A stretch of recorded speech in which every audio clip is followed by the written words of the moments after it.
భక్తుడైనటువంటి దావీదు ఈ 34వ కీర్తనను ఆయన మాట్లాడుతూ పాడుతూ ఒక మాటని చెప్పారు. ఏముంది ఆ మాటలో అని అంటే, నీతిమంతులు మొర్రపెట్టగా దేవుడు ఆలకించేవాడు, దేవుడు ప్రార్థన ఆలకించేవాడు. మొట్టమొదటిగా మనము ఆలోచన చేస్తే మన దేవుడు ఎవరండి? ప్రార్థన ఆలకించే దేవుడు. అయితే ఆయన ప్రార్థన ఆలకిస్తాడు. ఎవరి ప్రార్థన ఆలకిస్తాడు? ఆయన నీతిమంతులైనటువంటి వాళ్ళ యొక్క ప్రార్థన ఆలకిస్తాడు. ఇది దేవుని యొక్క వాక్యములో మనము ఈ పాయింట్ని ఆలోచన చేయాలన్నమాట.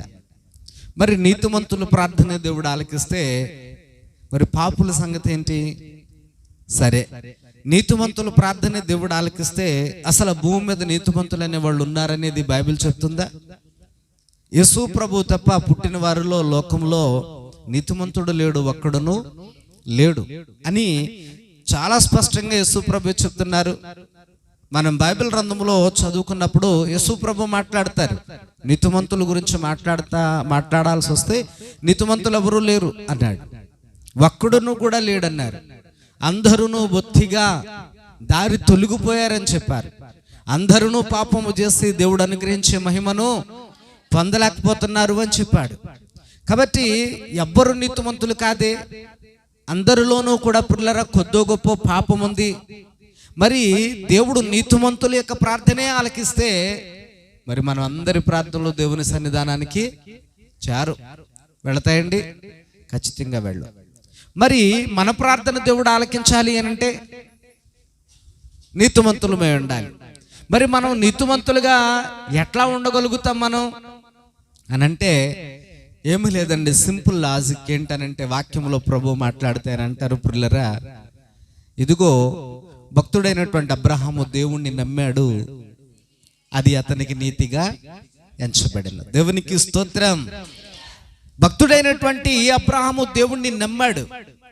నమ్మడం అనంటే వారానికి ఒకసారి బైబిల్ పట్టుకుని ప్రార్థనకు వచ్చి వెళ్ళిపోవడం కాదు. మరి నమ్మడం అనంటే ప్రభు కొరకు 2 పాటలు పాడామా, 4 చప్పట్లు కొట్టామా, కాసేపు మోకరించామా, ఏదో 4 మాటలు పాస్టర్ గారు చెప్తే వినేసామా, మరలా తిరిగి వారం అంతా కూడా లోకంలో కలగాబులగం అయిపోయి నలుగురితో అట్లాగా కులంతో ఇట్లాగా అయిపోయి పిల్లరా మనం అలా బతికేసామా అనంటే అది దేవుణ్ణి నమ్మినట్టు కాదు. అలా దేవుణ్ణి నమ్మినట్టు కాదు. అలాంటి వాళ్ళు కూడా బైబిల్ గ్రంథంలో చాలా మంది ఉన్నారు. అలాంటి వాళ్ళు కూడా పిల్లరా ఆ బ్యాచ్లో మొట్టమొదటిగా మనము ఎవరిని పడేయచ్చు, ఎవరిని పెట్టవచ్చు అని అంటే కయ్యని పెట్టవచ్చు డౌట్ లేకుండా.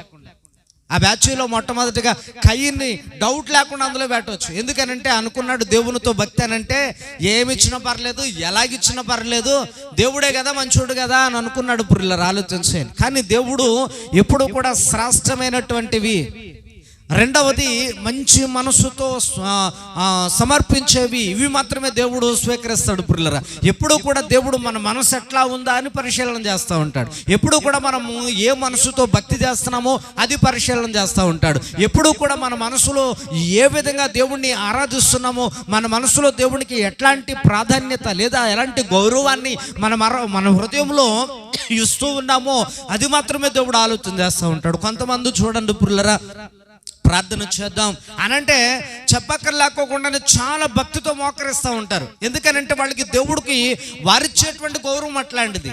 మరికొంతమంది ఉంటారు పిల్లలు చెప్పినా మోకరించలేనటువంటి వాళ్ళు. ఒకవేళ వాళ్ళు బలహీనతలు ఉన్నాయనుకోండి, ఎవరు మేం చేయలేం. కాబట్టి వాళ్ళు కూడా ఒకవేళ కానీ పిల్లరా అన్ని బాగుండి కూడా కొంతమంది దేవునికి ఆ విధమైనటువంటి గౌరవం మర్యాదలను అయితే ఇవ్వలేరు పిల్లరా.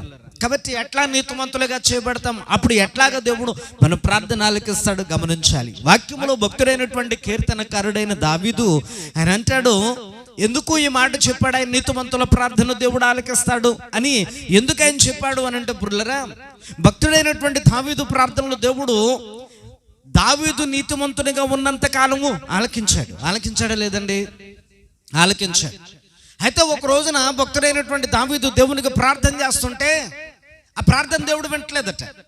మీకు అర్థమైందా అమ్మా? మీకు అర్థమైందా? దేవునికి ప్రార్థన చేయడం మొదలు పెట్టాడు. ఎట్లాంటి ప్రార్థన అది? అదైనా మామూలు ప్రార్థన చేశాడా ఆయన?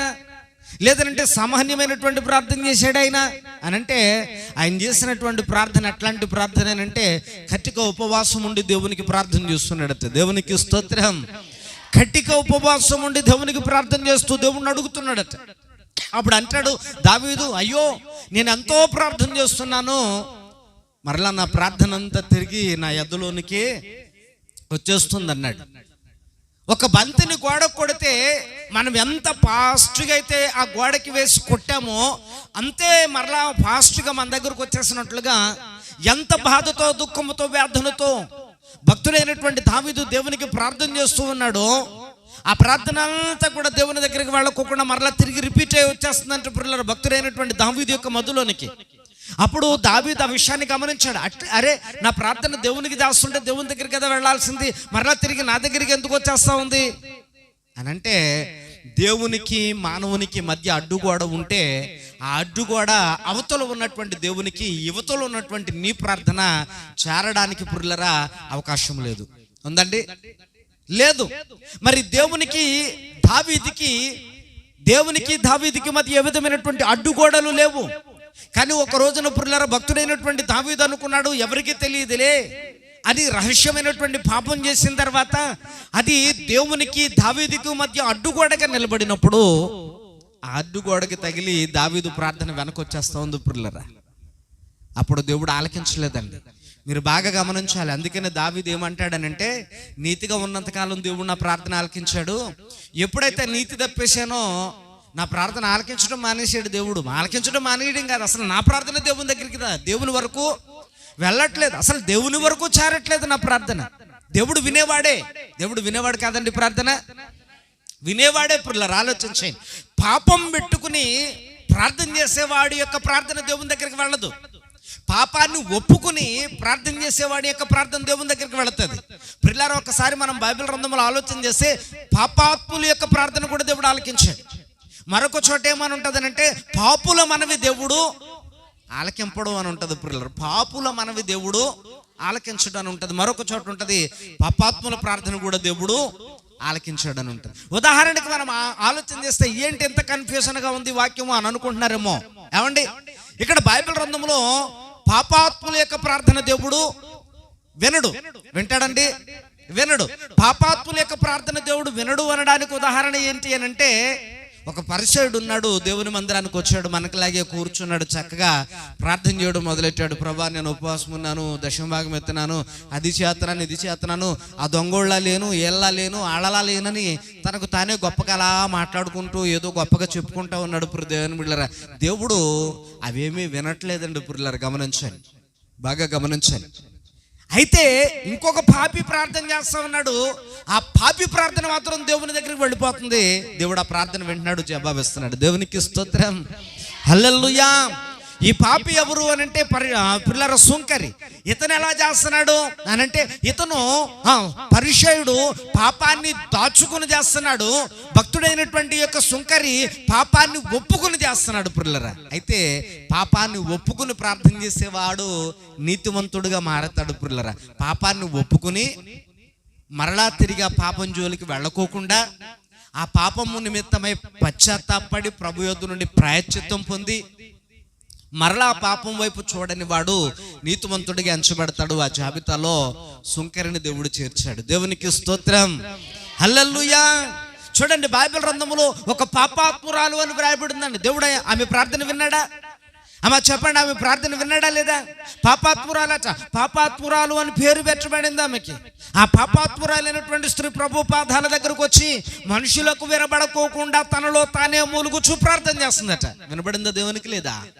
ఎస్, వినబడింది. పుర్లర్ ఆమెను గురించి ప్రభు అంటాడు, ఈమె విస్తారంగా ప్రేమించింది నన్ను. ఎట్లా ప్రేమించిందట? విస్తారంగా ప్రేమించింది నన్ను. ఈమె విస్తారమైనటువంటి పాపాలన్నీ కూడా నన్ను విస్తారంగా ప్రేమించడం వల్ల అవన్నీ పోయాయి అని అంటున్నాడు. పుర్లర్ అంటే కప్పుకోకుండా ఒప్పుకుని ఎవరైతే విడిచిపెట్టేద్దామనే ఉద్దేశంతో ప్రభు పాదాల దగ్గరకు వచ్చి, ప్రభువా నేను ఉన్నది ఉన్నట్టుగా నిజాయితీగా నీ దగ్గర ఒప్పుకుంటున్నాను, నాలో ఎలాంటి పాపాలు ఉన్నాయి, నా పాపాలన్నీ క్షమిస్తేనే తప్ప, నీవు క్షమిస్తేనే తప్ప నేను నీతివంతునిగా మారే అవకాశం అయితే లేదు. నేను నిన్ను నమ్ముతున్నాను, నా పాపాలు క్షమిస్తావని. నేను నిన్ను నమ్ముతున్నాను, నన్ను నీతివంతురాలిగా మారుస్తావని. ప్రభా ఇదిగో నేను నిన్ను నమ్ముతున్నాను, మరలా తిరిగి పాపములోనికి వెళ్ళకోకుండా నా చేయని చేయిని గట్టిగా బలంగా పట్టుకుంటావని అని ఎవరైతే ప్రార్థన చేస్తారో దేవుడు వాళ్ళ ప్రార్థన ఆలకించంటే పిల్లరా వాళ్ళని దేవుడు నీతిమంతులుగా చేస్తాడట. దేవునికి స్తోత్రం. గట్టిగా శుద్ధం హల్లెలూయా. పిల్లరా అందుకని ఇక్కడ భక్తుడైనటువంటి దావీదు చాన్నాళ్ళు దేవునికి ప్రార్థన చేస్తే గొలియాతు దగ్గర చేసినటువంటి ప్రార్థన దేవుడు విన్నాడు. ఫిలిష్తీయులతో యుద్ధం చేయాల్సి వచ్చినప్పుడు ప్రార్థన చేస్తే దేవుడు విన్నాడు. ఎలుగుబంటి దగ్గర ప్రార్థన చేసి యుద్ధంలో జయాన్ని పొందాడు. పిల్లరా ఇదిగో సింహంతో పోరాడాల్సి వస్తే అక్కడ ప్రార్థన చేస్తే దేవుడు అతనికి విజయాన్ని ఇచ్చాడు. పిల్లరా అనేకమైనటువంటి చోట్ల అనేకమైనటువంటి ప్రాంతాల్లో అనేకమైనటువంటి సందర్భాల్లో అనేక మార్లు భక్తుడైనటువంటి దావీదు ప్రార్థన చేయగా దావీదు అంటాడు, ఇదిగో యెహోవాకు నా ప్రార్థన వినబడును గనుక ఆయన నాకు ఉత్తరం ఇచ్చాను అని అంటాడు. పిల్లరా నేను దేవునికి మొర్రపెట్టగా ఆయనకు ఇదిగో నా ప్రార్థన వినబడిందని చెప్తున్నాడు. అలాగే అంటాడు యెహోవాకు నా ప్రార్థన వినబడును గనుక ఆయన నాకు ఉత్తరం ఇచ్చును అని చెప్తా ఉంటాడు. కానీ ఇక్కడికి వచ్చేసరికి పిల్లల భక్తుడైనటువంటి దావీదు ప్రార్థన కూడా ఒకసారి వినలేదు. కారణం ఏంటి అంటే పాపం ఉంది. అయితే ఒక విషయాన్ని మనం బాగా గమనించాలి. పాపం మన అంతటా మనమే ఏం తీసేసుకోలేమండి. ఆ శక్తి బలము మన దగ్గర ఏమీ లేవు. యేసు ప్రభు గురించి భక్తుడైనటువంటి పౌలు అంటాడు, ఈయన నామము తప్ప ఏ నామం వలనను మనకి పాప క్షమాపణ లేదట. దేవునికి స్తోత్రం. అది గమనించినటువంటి ఈ పాపాత్మురాలు మీరు బాగా గమనించాలి. బైబిల్ గ్రంథంలో చాలా మంది గురించి ప్రభు మాట్లాడతాడు. ఏమండి ఒక పక్షవాతం కలిగినటువంటి వాడు, ఓచు కాలు చేతులు కలిగినటువంటి వాడు ప్రభు పాదాల దగ్గరికి తీసుకొస్తే అప్పుడు ప్రభు అంటాడు, నీ పాపములన్నీ క్షమించబడినవి అని అంటాడు.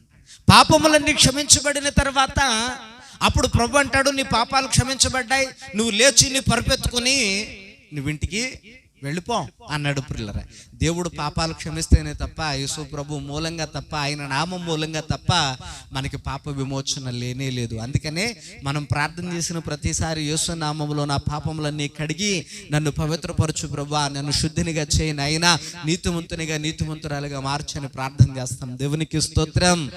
గట్టిగా చెప్దాం హల్లెలూయా. చూడండి ఇక్కడ వాక్యంలో మనం బాగా పరిశీలన చేస్తున్నప్పుడు నీతిమంతులు మొర్రపెట్టగా యెహోవా ఆలకించును, వారి శ్రమలన్నిటిలో నుండి వారిని విడిపించాను కదండి. వారి శ్రమలన్నిటిలో నుండి వారిని ఏం చేసినట్టండి? విడిపించాడు. నీతిమంతులు దేవుని దగ్గరకు వచ్చి ప్రార్థన చేస్తా ఉంటే వారి శ్రమలలో శ్రమపడని మనిషి అంటూ ఎవరైనా ఉన్నారా భూమి మీద? అసలు నాకు ఏ శ్రమలు లేవండి బాబు, చాలా ప్రశాంతంగా ఉన్నాను, అసలు శ్రమలే లేవు అన్నవాళ్ళు ఎవరైనా ఉన్నారా? ఏమండి చెప్పండి, ఎవరైనా ఉంటారా? ఎవరు ఉండరు కదండి. చిన్నదో పెద్దదో సమస్య, చిన్నదో పెద్దదో శోధన, చిన్నదో పెద్దదో కష్టం, మొత్తం మీద కష్టాలు శోధనలు బాధలు లేనటువంటి మనిషి అంటూ ఎవరు లేరు. ఎంతటి గొప్ప వాళ్ళకైనా కన్నీళ్ళు అనేవి ఉన్నాయి. అమ్మా ఉన్నాయా లేదా? ఎంతటి గొప్ప వాళ్ళకైనా మేడలో మిద్దుల్లో ఉన్న బంగారపు వడ్డాణాలు పెట్టుకుని నడుం తిప్పుకుంటూ తిరిగినా, పట్టు చీరలు కట్టినా, పట్టు బట్టల మీద లేదనంటే పిల్లరా పట్టు పరుపుల మీద పండుకున్నా, ఏసీ కారుల్లో తిరిగినా, ఏమండి ప్రపంచాన్ని పరిపాలన చేసినంత గొప్ప గొప్ప పదవుల్ని అధిరోహించిన ఎంత గొప్ప వాళ్ళకైనా ఏమున్నాయండి? కన్నీళ్ళు ఉన్నాయి. కన్నీళ్ళు ఎందుకు వస్తాయి? కష్టాలుంటే కన్నీళ్ళు వస్తాయి, అంతే అండి. అంటే ఇప్పుడు కన్నీళ్ళు ఉన్నాయి అంటే దాని అర్థం ఏంటి? ఎంత గొప్ప మనిషికైనా కష్టం అనేది ఉందని దాని అర్థం. కాబట్టి ఇక్కడ మనం ఆలోచన చేస్తే ప్రతి ఒక్కరికి కష్టాలు ఉన్నాయి. కానీ నీతిమంతులు కూడా కష్టాలు రావనిదే దేవుడు ఏం చెప్పట్లేదే. నీతిమంతునికి కలుగు కష్టాలు ఆపదలు అనేకములంట పుర్లరా, చాలా ఎక్కువ అంట. కాబట్టి నీతిమంతులకి అనేకమైనటువంటి కష్టాలు వచ్చినప్పుడు వాళ్ళు చేసేటువంటి పని ఏంటంటే ఉరుకులు పరుగులు లోకంలో పరిగెట్టలేంటారు. ఉరుకులు పరుగుల మీద లోకంలో ఉన్నటువంటి వాళ్ళ వైపుకి చూడరండి వాళ్ళు. మరి వాళ్ళు చేసే పని ఏంటంటే శుభ్రంగా కుదురుగా మోకరించి వారి కష్టమంతా కూడా మొట్టమొదటిగా ఎవరికి చెప్తారట? దేవునికి చెప్పడం మొదలు పెడతారట. వారి కష్టమంతా దేవునికి చెప్తారట. ప్రభా నేను ఇలాంటి కష్టాల్లో ఉన్నప్పుడు నువ్వు చూస్తూ ఉన్న దేవుడు గనుక నా కష్టమంతా ఎరిగి ఉన్నావు, అడగమన్నావు కనుక నేను అడుగుతున్నాను ప్రభా, అడగకపోయినా ఇచ్చే దేవుడు నువ్వు, నిన్ను నమ్ముకుని ఉన్నాను, నీవు తప్ప నాకు ఎవరున్నారు, కాబట్టి నీవే నా దేవుడు అని నమ్మి నీ వైపు కన్నులెత్తి ఎదురు చూస్తా ఉన్నాను, నీ సహాయము చొప్పున నన్ను నీ కష్టములో నుండి గట్టెక్కించు ప్రభా అని వాళ్ళు ప్రార్థన చేస్తారట. దేవునికి స్తోత్రం. అట్లాగా అలా మోకరించి చక్కగా పిల్లల వినయ విధేయతలతో 4 ముక్కలు ప్రార్థన చేశారో లేదో వెంటనే దేవుడు జవాబును పంపిస్తాడట. పిల్లరా హల్లెలూయా. చూసారా పిల్లరా, భక్తులకు చూడండి ఎంత కష్టం వచ్చిందో. మనకి తెలియని విషయాలు కాదు ఇవన్నీ కూడా మనకు తెలియని వాక్యాలు ఏమీ కాదు. అంత కష్టం వచ్చినప్పుడు కష్టంలో భక్తులు ఏం చేస్తారో మనం తెలుసుకోవాలి. భక్తులుగా మనం కూడా భక్తే కదండి చేసేది, అవునా? మనం కూడా భక్తే చేస్తూ ఉన్నాం. ఒక పని నేర్చుకోవడానికి పనివాడి దగ్గరికి వెళ్ళామనుకోండి, ఇప్పుడు ఆయనకి పని వచ్చాడు, నాకు పని రాదు, నేను ఆ పనోడి దగ్గరికి వెళ్ళాను. నేను ఆ పనోడు ఎలా పని చేస్తున్నాడో తెలిస్తే, ఆయన పనితనాన్ని చూస్తే అప్పుడు ఆ పని కూడా నాకు వచ్చే అవకాశము, తెలుసుకునే అవకాశము, ఆ పనిని ఆయనలాగా చేసేటువంటి అవకాశము నాకు ఉంటుంది. మరి భక్తుల గురించి, వాళ్ళ ప్రార్థనల గురించి, వాళ్ళ కష్టాల గురించి, వాళ్ళ ఆకలి గురించి, వాళ్ళ బాధల గురించి ఎందుకు రాయించాడు దేవుడు? ఎదుటండి బాబు, పౌలు శీలల గురించి బోల్డని సార్లు వినేసాం, భక్తుడైనటువంటి దానియేలు గురించి బోల్డని సార్లు వినేసాం అని అంటే, పిల్లరా వినేసాం, ఏం నేర్చుకున్నాం? అంతేనా? వినేసాం, ఏం నేర్చుకున్నాం? బాగా ఆలోచించండి దేవుని బిడ్డలరా, బాగా గమనించండి. ఒక చిన్నపిల్లోడికి వాళ్ళ అమ్మ అంకీలు నేర్పించిందంట. ఏంటండి? అంకీలు కదా. ఏంటమ్మా మీకు తెలుగులో చెప్పడం అర్థమవుదేమో. మా చిన్నప్పుడు అంకీలనే అనేవారు, మీరేమో నంబర్స్ అంటున్నారు ఇంగ్లీష్లో బాడాయిగా కదా. మీరేమో ఇంగ్లీష్ మీడియాలు, మాకేమో తెలుగు మీడియం. కాబట్టి వాళ్ళమ్మ 1, 2, 3, 4, 5 అని 5 అంకెలు నేర్పించిందంట. ఇంకా అంతకు మించి రాదు. సరేరా, అయితేనే మీ అమ్మ 5 అంకెలు నేర్పించింది అంటున్నా కాబట్టి నేను 10 వరకు నేర్పిస్తాను, కాబట్టి నేను చెప్తాను, ఫస్ట్ నుంచి కూడా నేను చెప్తాను, నువ్వు చెప్పే మరి అని అంటే, సరే అండి అన్నాడు. చిన్నపిల్లడు అనమాట. నేను సరే 1 అన్నాను. ఆడు 1 అంటలేదు, 2 అంటున్నాడు. అది కదరా 1 అని చెప్పు అని అంటే, కాదు 2 అంటున్నాడు. సరే 3 అన్నాను నేను, ఆడు 4 అంటున్నాడు. నేను 5 అన్నాను, ఆ తర్వాత 6 ఆడికి తెలియదు, మాట్లాడకుండా అలా మౌనంగా చూస్తున్నాడు. పిల్లలు ఆలోచించి, మన భక్తి కూడా ఎట్లాగే ఉంది. భక్తుల గురించి వింటాం, భక్తుల గురించి చదువుకుంటాం, భక్తుల గురించి చెప్పినప్పుడు ఆహా పాస్టర్ గారు ఇలా భలే చెప్పారంటాం. వచ్చే వారం మరలా అదే భక్తుల గురించి 2వ సారి చెప్పామనుకో, చెప్పిందే చెప్పారంటాం. హృదయాన్ని బిడ్డలారా ఆలోచించి, 1, 2, 3, 4, 5 అని వాళ్ళ అమ్మ ఎన్నిసార్లు నేర్పిస్తే 1, 2, 3, 4, 5 అని వాడికి నోటుకొచ్చిందంటారు? పిల్లరా, ఎంతమంది భక్తుల యొక్క కష్టాలు మనకు తెలుసు. బైబిల్ గ్రంథంలో పౌలు శీలలు జైల్లో పెట్టారండి. ఎందుకు పెట్టారు? వాక్యం చెప్పారనండి. ప్రతిదినం ఇవన్నీ తెలుసు. మరియు జైల్లో పెట్టబడినప్పుడు వాళ్ళు చేసినటువంటి ప్రార్థన ఏంటి అని అంటే, ప్రతిదినం బైబిల్ గ్రంథంలో వ్రాయబడినటువంటి గొప్ప గొప్ప సంగతులు మనం పరిశీలన చేస్తే, నీతిమంతుల ప్రార్థన దేవుడు ఆలకిస్తాడు కనుక, ఇదిగో వాళ్ళు నీతిమంతులై ఉన్నారు కనుక వాళ్ళకి ఏం చేయాలో తెలిసింది. పిల్లలు, నీతిమంతులకు తెలుస్తుంది అంతే. అట్లాగే దేవుడు వారికి అట్టి జ్ఞానం ఇస్తాడు. జైల్లో పెట్టినప్పుడు వాళ్ళు ఏం కంగారు పడిపోలేదండి. అమ్మా కంగారు పడ్డరా? కంగారు పడిపోలేదండి. వాళ్ళు ఆ రకరకాలైనటువంటి ఆలోచనలు ఏమీ ఆలోచించలేదండి. వాళ్ళేళ్ళు కాళ్ళు పట్టుకుని ఎవరిని ఏం బతిమలాడతలేదండి. వాళ్ళకి ఫోన్లు చేసి ఎవరి రికమెండేషన్ ఏం తెచ్చుకోలేదండి. శుభ్రంగా కుదురుగా కూర్చున్నారు. జైల్లో పెడితే ఎవరికైనా ఎంత కంగారు వచ్చేదండి? అమ్మా కంగారు వస్తుందా రాదా? పెట్టినోళ్ళని అడిగితే తెలుస్తుంది. మరి మనకేం తెలుస్తుంది? మనకు కూడా తెలుస్తుంది.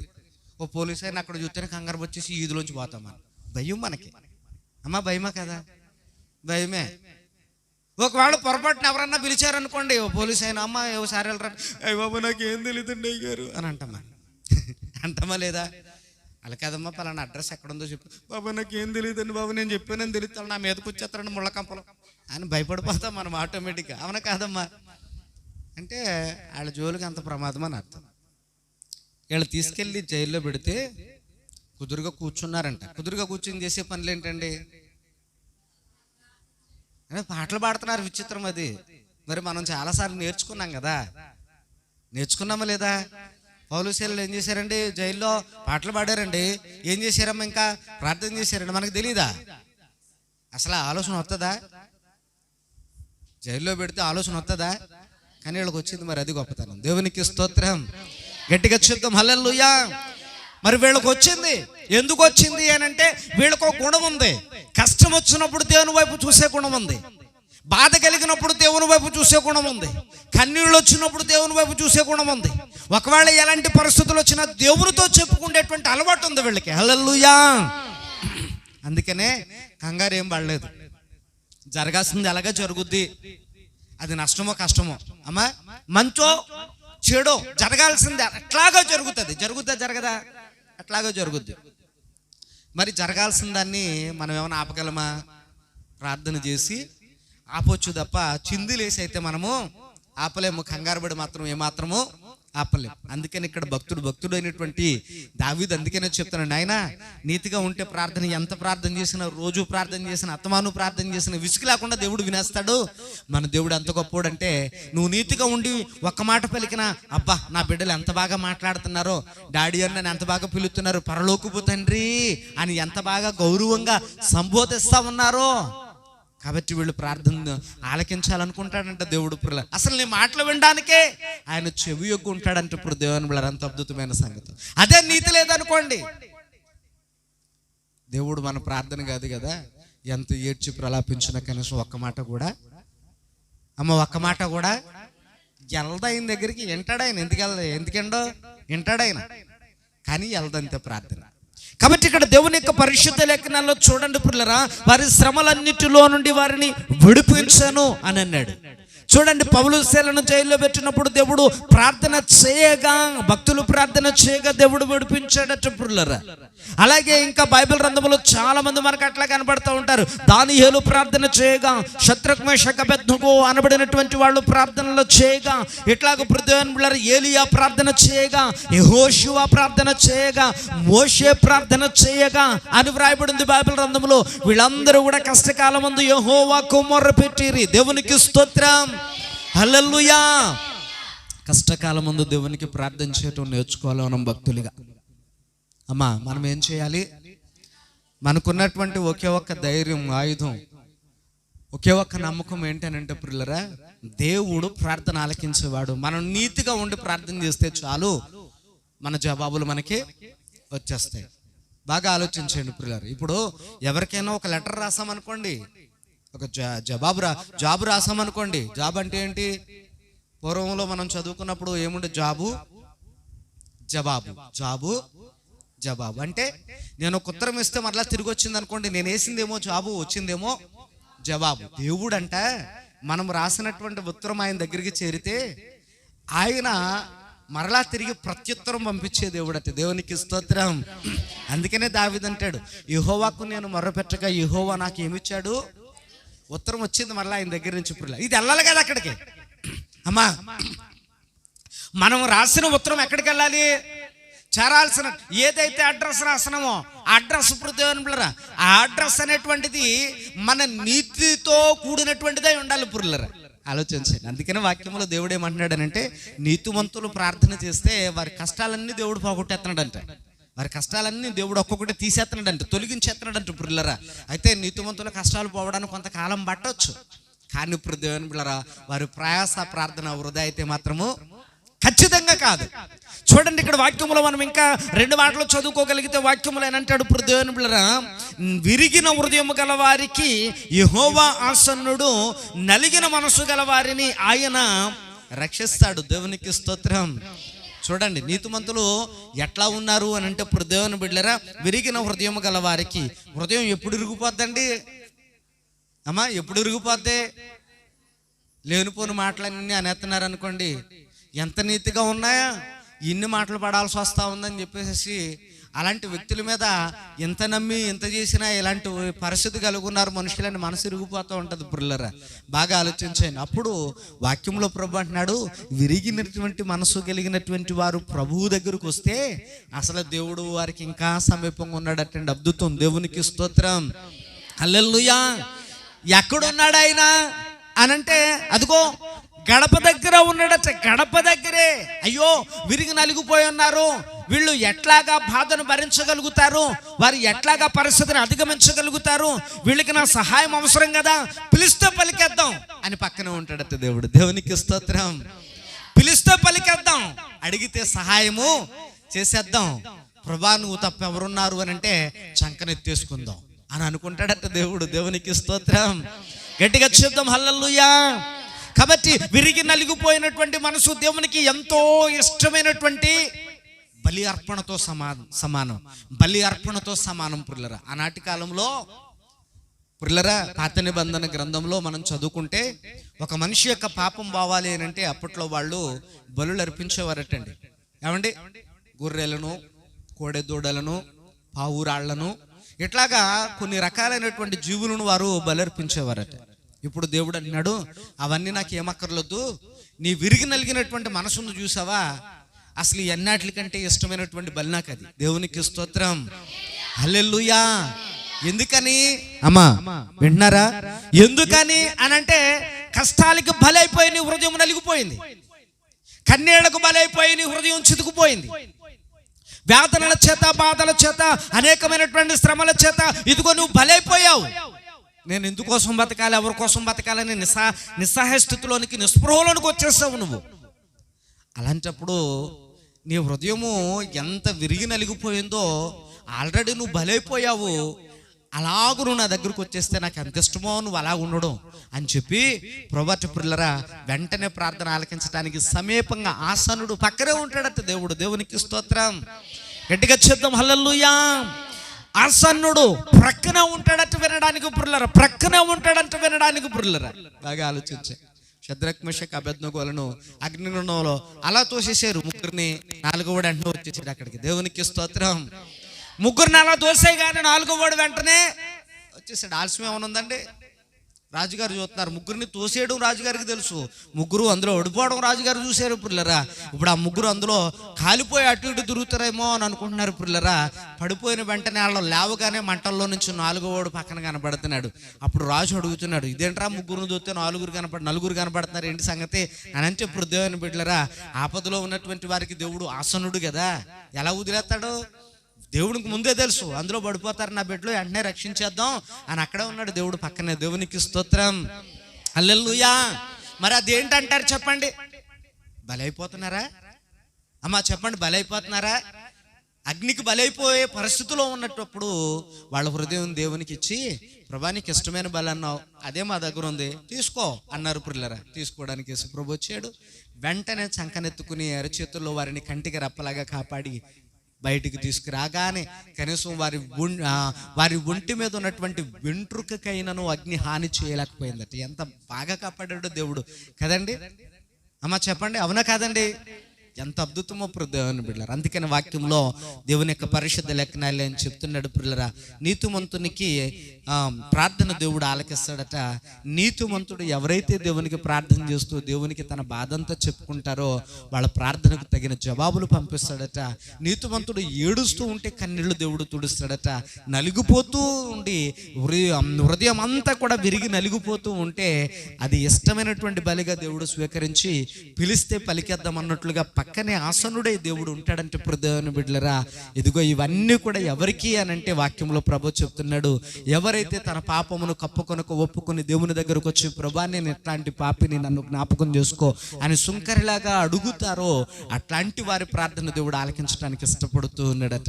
ప్రియులారా, దావీదు చాన్నాళ్ళు దేవునికి నీతిమంతుడిగా ఉన్నాడు.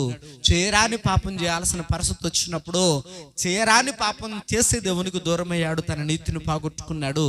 మరలా తిరిగి తన పాపాన్ని కప్పుకొనక దేవుని దగ్గరకు వచ్చి ఒప్పుకొని దేవుణ్ణి నమ్మి ప్రభు క్షమాపణ పొందేంత వరకు, ప్రభు యొద్ద నుండి క్షమాపణ పొందేంత వరకు ప్రియులారా భక్తుడైనటువంటి దావీదు చేసిన ఏ ఒక్క ప్రార్థన దేవుని వరకు చారలేదని వాక్యములో భక్తుడైనటువంటి దావీదే చెప్పాడు. ఈ రాత్రి వేళ ప్రియులారా మన ప్రార్థనలు కూడా దేవుడు ఆలకించాలి అని అంటే మనలో ఏ తప్పులు లేకోకుండా చూసుకోవాల్సినటువంటి బాధ్యత, జాగ్రత్త మన మీద ఉంది ప్రియులారా, మన మీద ఉంది. ప్రార్థన చేసే ముందే భక్తుడైనటువంటి ఈ సుంకరి ప్రార్థిస్తున్నట్లుగా, ప్రభా నేను పాపిని కదా, నా పాపాలు క్షమిస్తేనే తప్ప నీవు నా ప్రార్థన నీ వరకు చేరదనైనా మొదట నా పాపాలు క్షమించి నన్ను శుద్ధినిగా చేసి నీతిమంతునిగా చేసి నాకున్న కష్టాలు పోగొట్టున్నట్లు నన్ను జ్ఞాపకం చేసుకోవాలంటే విరిగి నలిగిన హృదయంతో మనం చేసిన ప్రార్థన దేవుడు వెంటనే ఆలకిస్తాడు. ప్రియులారా, నాలో పాపము లేదు అని చెప్పొద్దు. ఎందుకు అని అంటే వాక్యంలో ప్రభు అన్నాడు, ఏ భేదమును లేదు, అందరూ పాపము చేశారు, దేవుడు మహిమను అనుగ్రహించాలనుకుంటున్నాడు. అది ఎవరు పొందుతారు అని అంటే, సుంకరి పొందాడు. దేవుని యొక్క పాదముల చెంత పాపములను కప్పుకొనక ఒప్పుకొని విడిచిపెట్టి పొందాడు. అట్లాగున మనం కూడా పొందటానికి గొప్ప అవకాశం ఉంది ప్రియులారా. నువ్వే కష్టంలో ఉన్నావో, ఏ సమస్యలో ఉన్నావో, ఏ ఇబ్బందులు ఉన్నావో, ఏ అప్పు చేత బాధపడుతూ నలిగిపోతూ ఉన్నావో, ఏ విధమైనటువంటి సమస్య చేత ఎదుగో నీవు ఏడవబడుతూ ఉన్నావో, ఎన్ని మారులు నువ్వు కన్నీళ్లు విడిచి ఏడ్చి ప్రలాపించావో, అవన్నీ ప్రభు దగ్గర చెప్పడానికి నువ్వు సిద్ధపడితే, విరిగి నలిగిన హృదయం దేవునికి ఇష్టమైన బలి గనుక ఆయన అంగీకరించి ఆలకించి వెంటనే జవాబును, ఆయన ఉత్తరాన్ని పంపించే దేవుడై ఉన్నాడు. ఎంతమంది నాతో కలిసి ప్రార్థించబోతా ఉన్నారు ఈ రాత్రి వేళ ప్రభు మందిరములో? ఎంతమంది నాతో కలిసి ప్రార్థించడానికి ఇష్టపడుతూ ఉన్నారు ఈ రాత్రి వేళ ఆయన పాదముల చింత? ఎంతమంది మోకరించి ప్రార్థన చేయబోతా ఉన్నారు ప్రభు పాదాల దగ్గర? ప్రభా, ఎదుగో నేనంత మంచి వ్యక్తిని కాను, అయినా నన్ను ప్రేమించిన దేవుడవు. నాకు కూడా నా జీవితంలో ఎన్నో కష్టాలు ఉన్నాయి కనుక నా ప్రార్థనను ఎదుగు చేరాలి అని అంటే, నా కష్టం పోవాలి అని అంటే, ప్రభా ఎదుగు నీ ఎదుట నేను పాపనని ఒప్పుకుంటూ ఉన్నాను. మొదట నా పాపము నా ఎద్దు నుండి తొలగించు బాబు. అయా, నా ఎద్దు నుండి పాపాన్ని తీసివేయనైనా. అయా, నువ్వు క్షమిస్తేనే తప్ప నా పాపాలు క్షమించబడవు. అవి క్షమించబడకపోతే నా జీవితంలో నెమ్మది లేదు, సంతోషము లేదు, ఆనందము లేదు. గనుక నా ప్రభా, నన్నొక్కసారి జ్ఞాపకం చేసుకుని అయినా, అయా ఆనాడు పాపాత్మురాల్ని జ్ఞాపకం చేసుకున్నట్లుగా, ఆనాడు నా ప్రభా ఎదుగో నైనా సుంకరి ప్రార్థన జ్ఞాపకం చేసుకున్నట్లుగా, ఆనాడు నైనా ఎంతో ఘోరమైనటువంటి పాపముతో నిండినటువంటి పొట్టువాడైన జక్కయ్యను నువ్వు జ్ఞాపకం చేసుకున్న మాదిరి ఈ రాత్రినైనా నన్ను కూడా జ్ఞాపకం చేసుకోమని ప్రార్థన చేద్దాం పిల్లరా. ఎదుగో ఎవరి కోసము నువ్వు భయపడాల్సిన అవసరం లేదు. నీ ప్రార్థన దేవుడు వింటాడని గొంతెత్తి ఎలుగెత్తి ప్రార్థన చేయి. ఎవరో అనుకుంటారేమో, ఎవరైనా ఏమైనా అనుకుంటారేమో, అయ్యో నా ప్రార్థన పక్కోళ్ళకి వినబడితే నాకు ఇన్సల్ట్ ఏమో, వాళ్ళు నన్ను హేళన చేస్తారేమో అని అనుకోకు. ఇది దేవుడు నీ ప్రార్థన వినే సమయం పిల్లరా. గుడ్డువాడైన భర్తమయ్యి బిగ్గరగా ప్రార్థన చేస్తున్నాడు, కేకలు వేస్తూ ఉన్నాడు. ప్రభా, నన్ను దాటిపోవద్దన్నాడు. అంత బిగ్గరగా ఒకవేళ ఆనాడు భర్తమై ప్రార్థన చేసి ఉండకపోతే తన జీవితం మారుండేది కాదు. పిల్లరా, ప్రార్థన చేయడానికి నువ్వు సిగ్గుపడితే దేవుడు తన కార్యం చేయడానికి నిన్ను చూసి కూడా సిగ్గుపడతాడు. పిల్లరా, ఇక్కడ కావాల్సింది ఇదిగో ఎవరైనా నా ప్రార్థన విన్నారా అని సిగ్గుపడతాం కాదు. ఖచ్చితంగా నిశ్చయముగా దేవుడు నా ప్రార్థన వింటాడు. నా కన్నీళ్లు ఆయన తుడవగలుగుతాడు, నా కష్టాలు ఆయన పోగొట్టగలుగుతాడు, నా బాధలన్నీ ఆయన తీసివేయగలుగుతాడు, నా సమస్యల నుండి విడుదలను ఆయన మాత్రమే ఇవ్వగలుగుతాడు. పౌలు శీలలు నమ్మారు, షద్రక్ మేషక్ అబేద్నెగోలు నమ్మారు, భక్తుడైనటువంటి దానియేలు నమ్మాడు, భక్తుడైనటువంటి మోషే నమ్మాడు, భక్తుడైనటువంటి యెహోషువ నమ్మాడు, భక్తుడైనటువంటి ఏలియా నమ్మాడు, భక్తుడైనటువంటి ఎలీషా నమ్మాడు. అందుకని వారి జీవితంలో అద్భుతాలు చూడగలిగారు. ఈ రాత్రికాల సమయంలో మనం కూడా నమ్మి ప్రార్థన చేద్దాం. పిల్లరా, గుడ్డివాడు నమ్మి ప్రార్థన చేశాడండి, దేవుడు గొప్ప కార్యం చేశాడు. ఒక పాపాత్మురాలైనటువంటి స్త్రీ దేవుని దగ్గరికి నమ్మి వచ్చి ప్రార్థించిందండి, ఆమె బ్రతుకే మారిపోయింది. సమర స్త్రీ ప్రభు పాదాల దగ్గరకు వచ్చి, ప్రభా ఇదిగో నా జీవితాన్ని అంతా చెప్పిన దేవుడవు, అయ్యా ఇదిగో నా బ్రతుకును మార్చగలిగిన దేవుడు అని ఒప్పుకుంది పిల్లరా. అందుకని భక్తురాలైనటువంటి ఆమె జీవితాన్ని దేవుడు మార్చాడు. పిల్లరా, అన్నిటికీ ప్రధానమైనది ప్రార్థన. ఎవరి కోసమో నువ్వు ప్రార్థించట్లేదు, నీ కోసం నువ్వు దేవునికి ప్రార్థిస్తున్నావు. ఎవరి కోసమో నువ్వు దేవుణ్ణి అడగట్లేదు, నీ కోసం నీ కుటుంబం కోసం దేవుణ్ణి అడుగుతూ ఉన్నావు. ఎవరి కోసమో కాదు పిల్లరా, నీ కోసం మోకరించి ప్రార్థన చేసి ప్రభు కొరకు పిల్లరా ఇదిగో అంగలార్చి ప్రభుని అడుగుదాం, ప్రార్థన చేద్దాం. మన మధ్యలో శేఖర్ బాబు గారు ఉన్నారు, వారు ముందుకు వచ్చి ప్రార్థించాలని ప్రభు నామమున ప్రేమతో కోరుతూ ఉన్నాను. పిల్లల మన ప్రార్థనలో ఏకీభవిద్దాం. ఎవరో అన్నట్లుగా నువ్వు చూడొద్దు, నాకెందుకులే అన్నట్లుగా ఉండొద్దు. ఇది ప్రార్థించే సమయం కనుక నీ ప్రార్థన దేవుడు వింటే నీ పరిస్థితి మారుతుంది. తెలుసుకుని ప్రార్థన చేయడానికి ప్రయత్నించి